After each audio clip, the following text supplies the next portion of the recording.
Hola, muy bienvenidos. Muchas gracias por sumarse a esta charla informativa sobre mieloma múltiple y les agradecemos la presencia a Mariana Aguad, que es vicepresidenta de la Fundación Argentina de Mieloma. Gracias, Mariana. Y al doctor Christian Seehaus, que forma parte del equipo de esta especialidad del Hospital Italiano, que es médico hematólogo. Bueno, primero que nada, ¿qué es el mieloma múltiple? Bueno, me toca a mí. Bueno, el mieloma múltiple es un tipo de cáncer de células de la sangre, ¿sí? En la cual hay una célula que es la que está afectada, que es el plasmocito, que es la que produce nuestros anticuerpos. Si bien no es una enfermedad muchas veces conocida por los pacientes o sus familiares, se estima que sería entre el 10 y el 15% de todos los cánceres hematológicos, por lo cual, bueno, no es una enfermedad que sea poco frecuente de ver en el consultorio. Acá lo que pasa es que se afecta esta célula de la sangre que se encuentra dentro de la médula ósea, que a su vez está dentro de los huesos del cuerpo. Esto hace que estas células vayan creciendo, ¿sí? Y puedan afectar los huesos, que son muchas veces el órgano principalmente afectado. ¿Eso es lo primero que se detecta a nivel sintomatología? ¿Algún dolor de hueso, alguna sensación vinculada con lo óseo? ¿O no aparece nada? La afectación ósea es la manifestación más frecuente del mieloma, pero no es muchas veces por la cual los pacientes llegan a hacer un diagnóstico. Como esta enfermedad tiene muchos síntomas, muchas veces es dificultoso el diagnóstico porque los pacientes pueden consultar por un montón de causas. ¿Por ejemplo? A veces son causas de laboratorio, ¿sí? En la cual un paciente se hace un control y, por ejemplo, detectan anemia. A veces puede ser por el cansancio, a veces puede ser porque los pacientes presentan infecciones a repetición y a veces es porque algún paciente tiene alguna fractura en los huesos y a partir de ahí se empieza a estudiar cuál es la causa de esta fractura. A veces también puede ser la insuficiencia renal o el aumento del calcio en la sangre.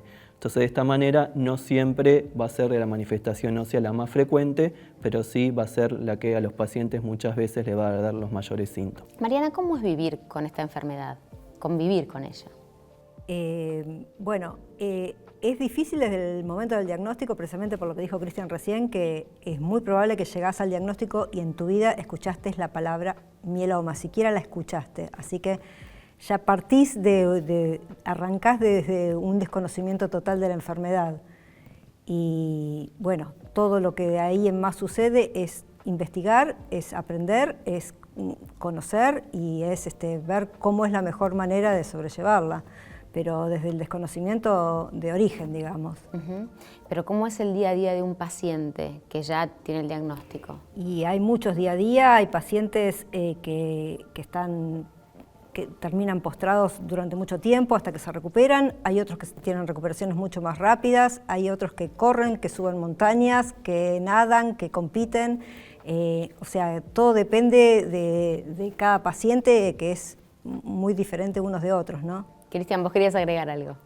No, que como decía Mariana, es un poco en el momento que uno esté de la enfermedad. Muchas veces puede ser por un hallazgo de laboratorio, entonces ese paciente realmente no va a tener síntomas, y a veces, por ejemplo, puede ser a raíz de una fractura, entonces tal vez ese momento va a ser el más complicado. Y a su vez, durante la evolución de la enfermedad, a veces uno está en la primera etapa de tratamiento, a veces esto va a estar en un control, a veces va a ser en la recaída, entonces no siempre los pacientes van a estar de la misma forma, pero bueno, la idea es que con el tiempo sí logren ser la persona que fueron siempre a pesar de tener la enfermedad. Sí, todos los pacientes son diferentes, pero además el mismo paciente tiene como picos, ¿no? Tiene momentos en los que piensa que se está muriendo y que se va a morir y de repente está corriendo una maratón porque pasan esas cosas, ¿no? Tienen muchos picos de altibajos. Y la idea, me imagino que con los distintos tratamientos, ya vamos a hablar de eso, será estabilizar lo más posible esos picos y valles. El objetivo siempre es lograr la remisión de la enfermedad, ¿sí? En la cual uno no pueda detectar enfermedad, a veces lo logramos, a veces no, pero sobre todo que puedan preservar la calidad de vida, ¿no? Bien, y respecto de estas recaídas, ¿qué tipo de recaídas hay y si esto es frecuente, si sucede? Mira, el mieloma a veces está la etapa inicial en la cual los pacientes entran en un control y esto a veces evoluciona a lo que se conoce así como el mieloma múltiple que requiere tratamiento. Entonces acá uno hace un tratamiento que llamamos de inducción y a veces entramos en la etapa de mantenimiento. Y una vez que uno logró esta respuesta, ahí es donde se presenta el mieloma múltiple recaído. Cuando hablamos de recaído es porque uno tuvo una respuesta inicial y después la enfermedad ha vuelto. Y después tenemos el mieloma refractario, que generalmente es un mieloma obviamente recaído, pero que es cuando esa persona deja de responder a los tratamientos, entonces es ahí donde tiene que hacer un cambio de drogas y de tratamiento, porque ya sabemos que no va a responder a esas medicaciones. ¿Y entonces qué alternativas hay? Y entonces, bueno, tenemos diferentes alternativas. En relación a la pregunta anterior, está la recaída bioquímica, ¿sí? Que es aquella recaída que solamente se detecta en un control de laboratorio. Y está la recaída clínica cuando ya el paciente, además de la detección de la enfermedad en los parámetros de laboratorio, tiene algún síntoma, como fueron los que pueden haber presentado al diagnóstico. Alguna lesión en los huesos, anemia, el incremento de la creatinina, que habla de un deterioro un poco de la función renal, o aumento del calcio. Entonces ahí es cuando tenemos que empezar una nueva etapa que se conoce como el tratamiento del mieloma recaído o refractario. Ya me vas a contar sobre eso, pero Mariana, me gustaría saber ¿cómo se acompaña a los pacientes desde la Fundación y qué rol tiene justamente la Fundación en este momento?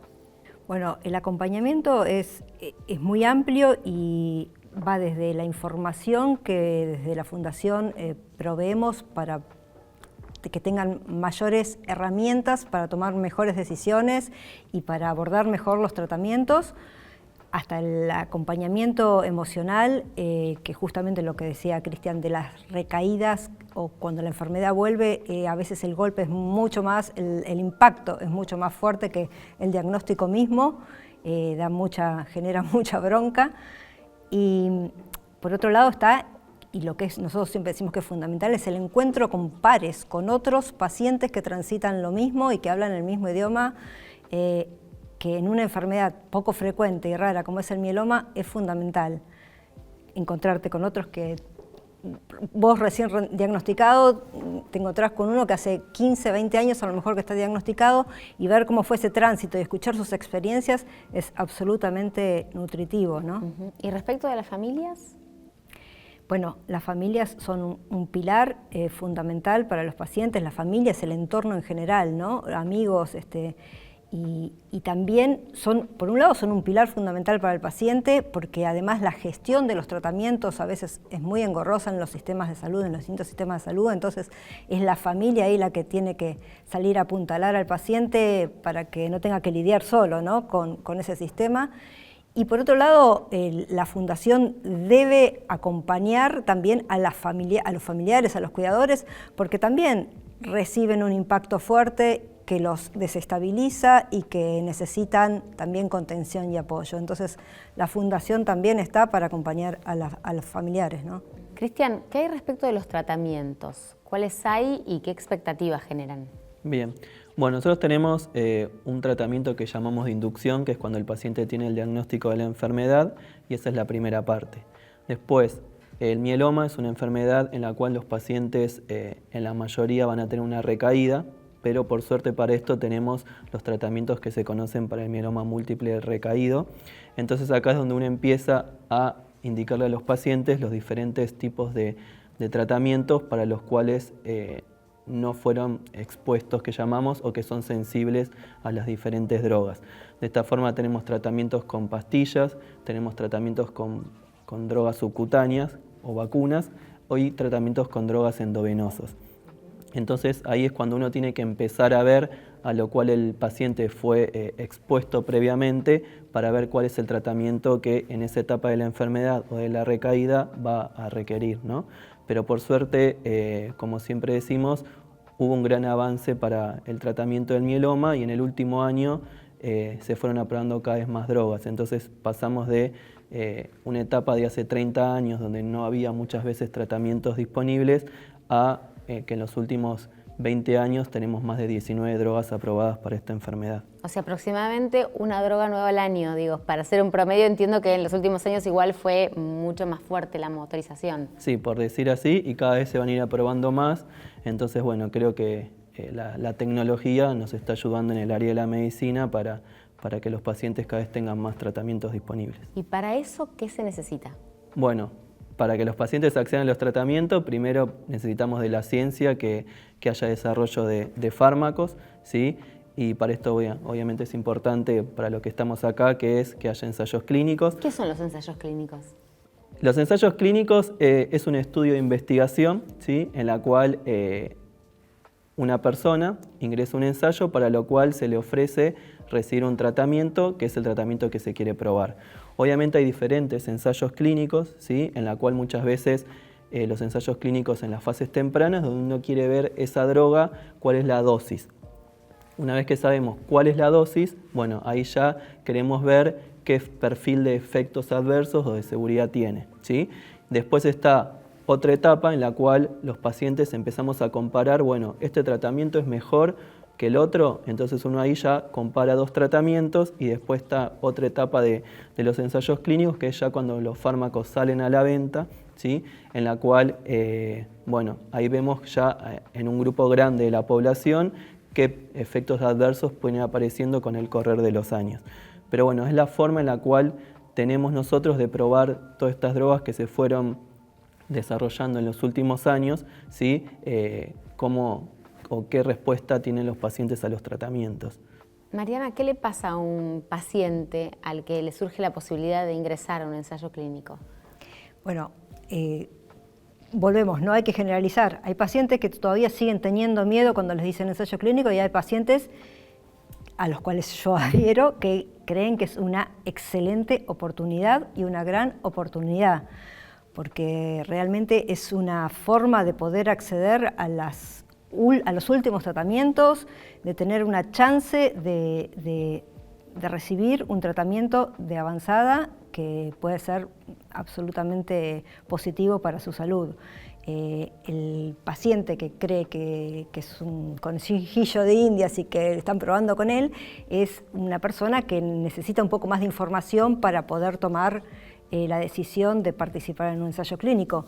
Y para eso también la Fundación está todo el tiempo apuntalando y proveyendo información al respecto, porque creemos realmente que es una gran oportunidad. Y algo que quiero aclarar tal vez a lo que dijo Mariana es que todos los tratamientos que tenemos hoy disponibles es porque antes pasaron por un ensayo clínico. ¿Sí? Es la forma que tenemos de que las nuevas drogas primero se prueben y que luego salgan a la venta. Entonces es importante por esto un ensayo clínico, porque si no, no tendríamos, bueno, tratamientos disponibles ni ciencia. Además, acá llegan ya en fase 3. En fases muchas veces avanzadas, sí, tenemos ensayos más precoces, pero bueno, ya cuando la droga ha recorrido un largo camino, ¿no? Y para ir cerrando, ¿cómo se toma la decisión de cuándo un paciente está apto para formar parte de esos ensayos clínicos y cómo se decide? ¿Se decide solo el médico, lo deciden ambos? ¿Cómo es esa instancia? Bueno, los ensayos clínicos estos se dan en ciertos centros, no es que cualquier centro está capacitado, sino hay centros que previamente, luego una inspección, tanto por el grupo que es el que desarrolla el fármaco, hizo la inspección en el hospital, evaluó a los médicos que van a dar ese tratamiento, y además una inspección de las instituciones que regulan los fármacos, ¿no? Y una vez que pasa eso, bueno, cada ensayo clínico tiene unos ciertos que llamamos criterios que cumplir, tanto que cada paciente los cumpla o que no cumpla otros criterios, ¿no?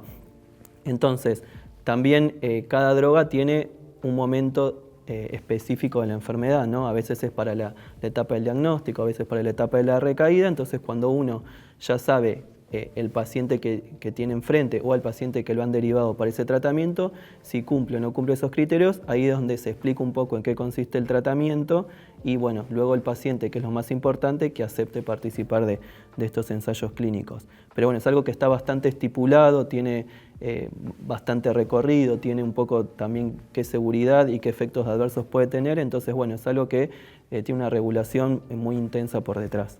Mariana, brevemente. Sí. ¿Qué le dirías a un paciente que está en duda?